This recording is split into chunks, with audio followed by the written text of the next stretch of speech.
The red dust of Kepler 9 Delta never settled. It swirled in lazy spirals across the barren plateau where Outpost-Ironhold stood. A cluster of reinforced domes, sensor towers, and 36 humans who had carved a life from nothing.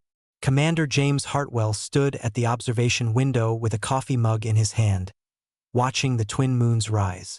Behind him, Lieutenant Marcus Webb was running night diagnostics. Private First Class Danny Kowalski was arguing with Sergeant Rosa Alvarez about football. Normal, quiet, human. The proximity alarm shattered everything. Contact! Webb's voice cut across the room.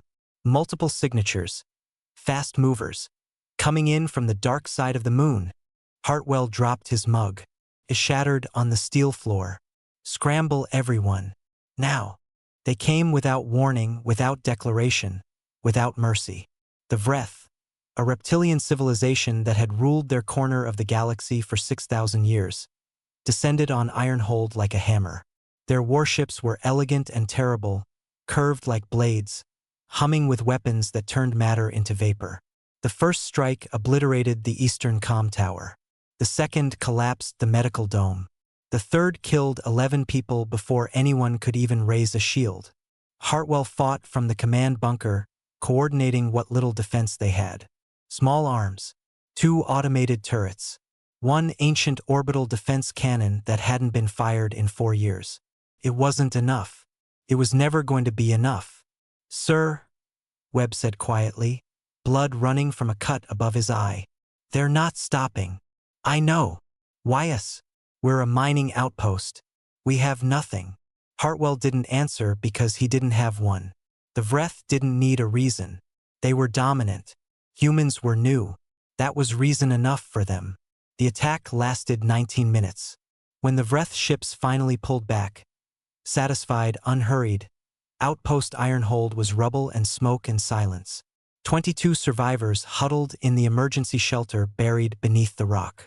Hartwell activated the one system that still worked, the distress beacon. Quantum encrypted.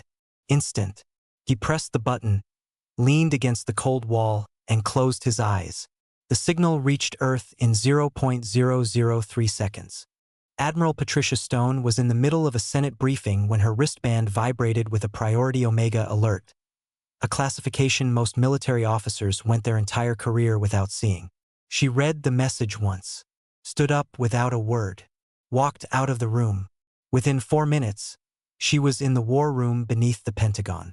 Within 9 minutes, she had authorization she hadn't needed to ask for twice. Within 12 minutes, the USCS Dominion, humanity's first and only Omega-class vessel, a ship so classified it didn't officially exist, received its orders. Captain Robert Bobby Drake read the orders, set them down, and looked at his crew. "Plot a course for Vreth Prime," he said simply. "Maximum drive." Nobody asked questions. Nobody hesitated. Every person on that bridge had read humanity's history, had read what happened to civilizations that showed hesitation when something attacked their people without cause.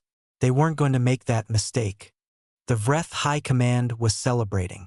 The attack on the human outpost had been a test, a probe to measure human response time, human resilience, human fear. The results had pleased them. Humans were slow, disorganized, emotional, easy prey.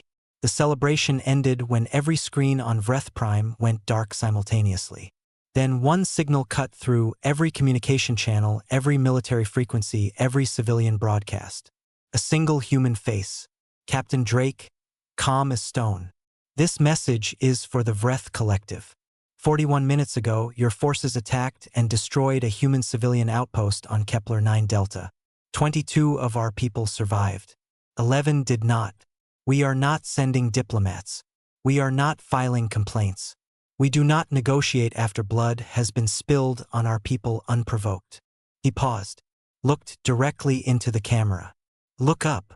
Every Vreth on the Homeworld looked up. In their sky, where their largest moon had been, nothing, just empty space and fading light. The Dominion had arrived 17 minutes earlier. The moon was already gone, repurposed as ammunition for humanity's singularity cannon. Its entire mass collapsed and redirected. The Vreth had 6 seconds to understand what that meant. They didn't get 7. In the aftermath, historians would write that the Vreth War lasted exactly 47 minutes, from first strike to final silence. Military analysts would debate the ethics for generations. But every spacefaring civilization in the known galaxy learned the same lesson that day, burned into their databases and their memory and their fear. Humans don't warn you twice, and they never, ever attack without finishing it.